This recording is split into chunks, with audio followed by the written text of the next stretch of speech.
Matthew chapter 14. At that time Herod the Tetrarch heard the report about Jesus, and he said to his servants, "This is John the Baptist. He is risen from the dead, and therefore these powers are at work in him." For Herod had laid hold of John and bound him and put him in prison for the sake of Herodias, his brother Philip's wife, because John had said to him, "It is not lawful for you to have her." And although he wanted to put him to death, he feared the multitude, because they counted him as a prophet. But when Herod's birthday was celebrated, the daughter of Herodias danced before them, and pleased Herod. Therefore he promised with an oath to give her whatever she might ask. So she, having been prompted by her mother, said, "Give me John the Baptist's head here on a platter." And the king was sorry. Nevertheless, because of the oaths and because of those who sat with him, he commanded it to be given to her. So he sent and had John beheaded in prison. And his head was brought on a platter and given to the girl, and she brought it to her mother. Then his disciples came and took away the body and buried it, and went and told Jesus.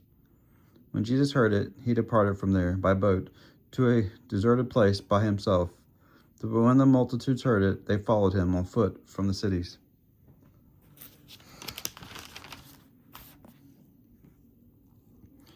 And when Jesus went out, he saw great multitudes, and he was moved with compassion for them, and he healed their sick. When it was evening, his disciples came to him, saying, "This is a deserted place, and the hour is already late. Send the multitudes away, that they may go into the villages and buy themselves food." But Jesus said to them, "They do not need to go away. You give them something to eat." And they said to him, "We have here only 5 loaves and 2 fishes. And he said, "Bring them here to me." Then he commanded the multitudes to sit down on the grass. And he took the 5 loaves and the 2 fishes, and he looked up to heaven. He blessed and he broke, and he gave the loaves to the disciples. The disciples gave to the multitudes. So they all ate and were filled, and they took up the 12 baskets full of the fragments that remained.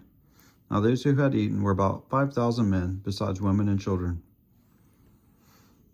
Immediately Jesus made his disciples get into the boat and go before him to the other side, while he sent the multitudes away.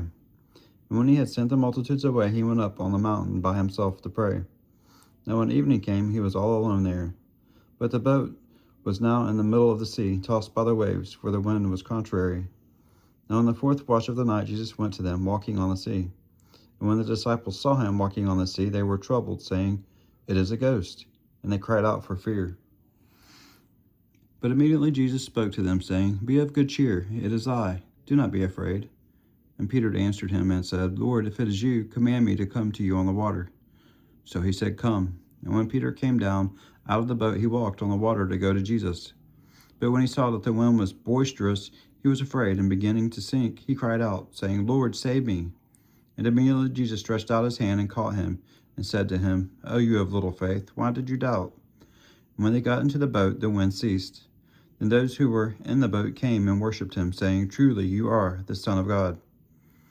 When they had crossed over, they came to the land of the Nazareth. And when the men of that place recognized him, they sent out into all the surrounding region, brought to him all who were sick, and begged him that they might only touch the hem of his garment. And as many as touched it were made perfectly well.